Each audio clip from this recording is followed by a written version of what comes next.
भगवान श्री राधा कृष्ण जब युगल अवतार श्री चैतन्य महाप्रभु के रूप में अवतरित हुए थे, तब उन्होंने जन कल्याण हेतु हरिनाम संकीर्तन के माध्यम से भगवान के दिव्य नामों का प्रचार प्रसार किया।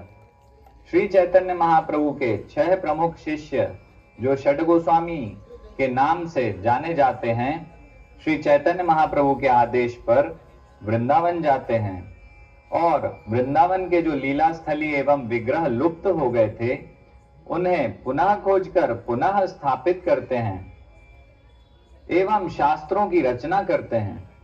इन्हीं 6 गोस्वामी में से एक बंगाल के नवाब हुसैन शाह के दरबार में प्रमुख मंत्री के पद पर थे, परंतु श्री राधा कृष्ण की सेवा में इतने अधिक लीन हो गए कि अपनी शारीरिक आवश्यकताओं का भी ध्यान भूल जाते। वे निरंतर भगवान कृष्ण के भजन एवं श्री चैतन्य महाप्रभु के आदेश की पूर्ति करने में व्यस्त रहते थे। एक दिन श्रील सनातन गोस्वामी यमुना स्नान के लिए जा रहे थे। तभी रास्ते में उनका पैर एक पत्थर से टकरा गया। जब सनातन गोस्वामी जी ने ध्यान से देखा कि यह पत्थर कोई साधारण पत्थर नहीं था, बल्कि पारसमणि थी, उन्होंने उसे उठाया और विचार करने लगे कि यह पारसमणि निश्चय ही इस संसार की एक बहुमूल्य वस्तु है, परंतु यह मेरे किसी काम की नहीं है। ऐसा विचार करके उन्होंने उस पारसमणि को उन्हीं की झोपड़ी के पास एक कचरे के ढेर में फेंक दिया।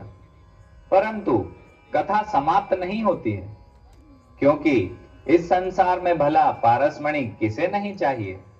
उन दिनों किसी गांव में एक ब्राह्मण रहता था।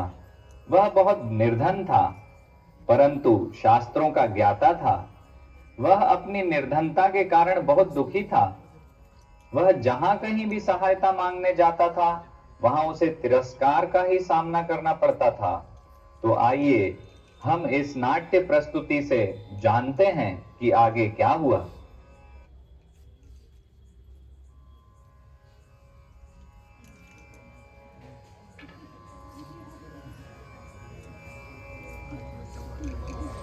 अरे भाई, कुछ दान दे दो।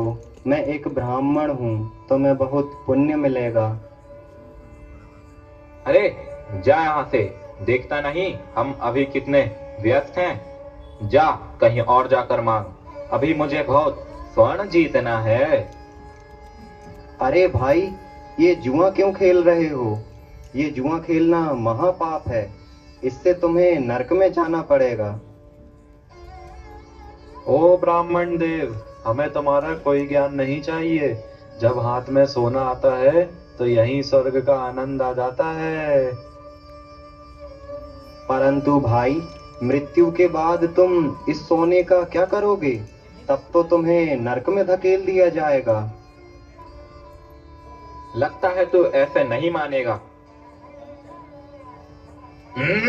हाँ। चल अब जा यहाँ से,